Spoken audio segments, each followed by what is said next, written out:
Hi, this is our 2010 Suzuki Jimny Gen 3, and in this video I want to chat about everything that's gone wrong in the last 9 years that we've owned this little Jimny. We bought it on 50,000 kilometers and it's currently on 156,000 kilometers, so that means we've done roughly 106 or 107,000 kilometers over the last 9 years. And I'm going to show you or tell you every single thing that has gone wrong over the years. So the first thing, and probably the most serious, is the clutch that we had to replace on about 100,000 kilometers. And the reason for that is, if you look here, there's play in this pedal, and that wasn't there. And one of the service items that you need to do is adjust the cable tension on these pedals, and this was never done because as the clutch wears, the clutch plate gets thinner and the slack is taken out of that cable. And I did feel it was quite firm, and I thought it's supposed to be that. I actually thought, wow, that feels quite nice, because you only have to touch it and it engages or disengages and you can shift gears. And it got more and more stiff over the years, up to a point where the release bearing started making a noise, and then if you depress the clutch it would go away. So for preventative maintenance, it didn't fail.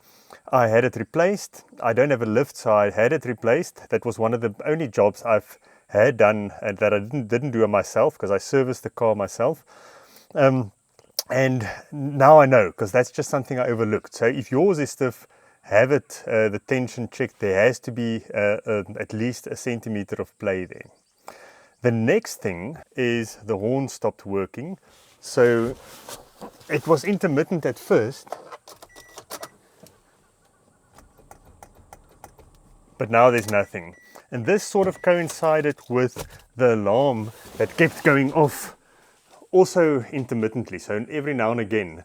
And it could be that either the locks are dirty or not adjusted properly, because I know these doors start sagging and then they don't make contact here because the light flashes on the dash. That didn't happen with this car, but the alarm would just suddenly go off. And what prompted me to remove the alarm was the fact that the horns once just started going off. It made a noise while I was driving and it wouldn't stop. So I disconnected the battery, and at that point I just removed the alarm system.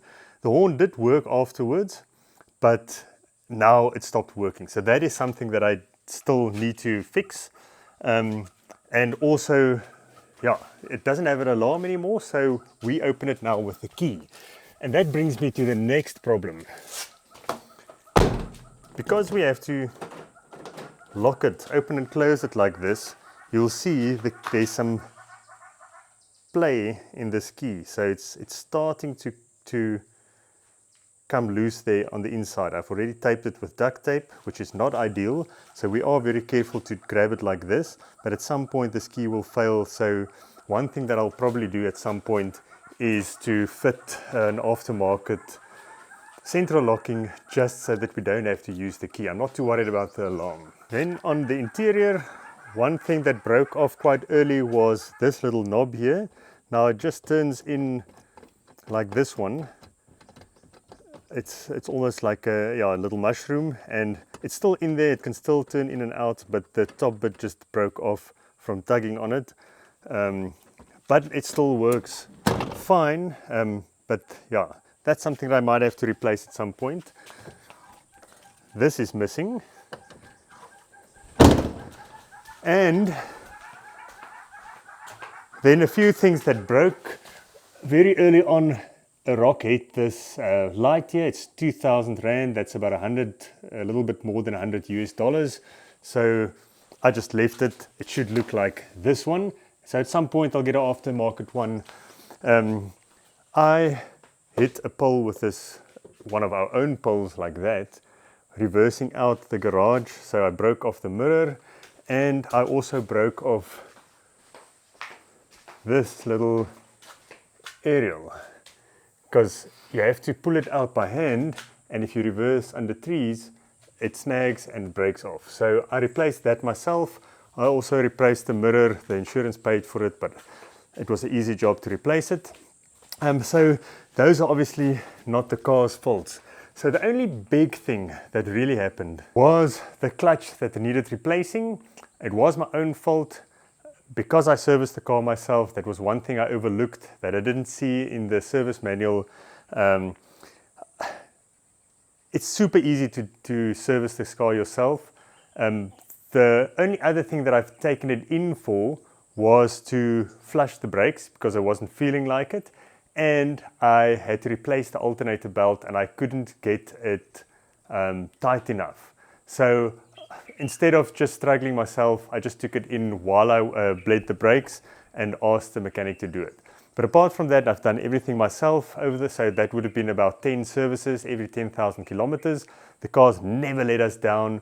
Like I said, even the clutch, it was a very early warning because it started making a slight noise, and I replaced it before that bearing broke. So if I had just adjusted that free play in the clutch pedal, that wouldn't have been an issue. And I think that's pretty amazing. This car is 14 years old now, and I would trust it to go anywhere in the middle of nowhere. It's never let us down. Once it had a flat battery, but again, the battery was 3 or 4 years old. So I can't fault this car for anything, and I'll be making more videos on this. So if you have any questions, please pop it in the comments, and I'll see you next time.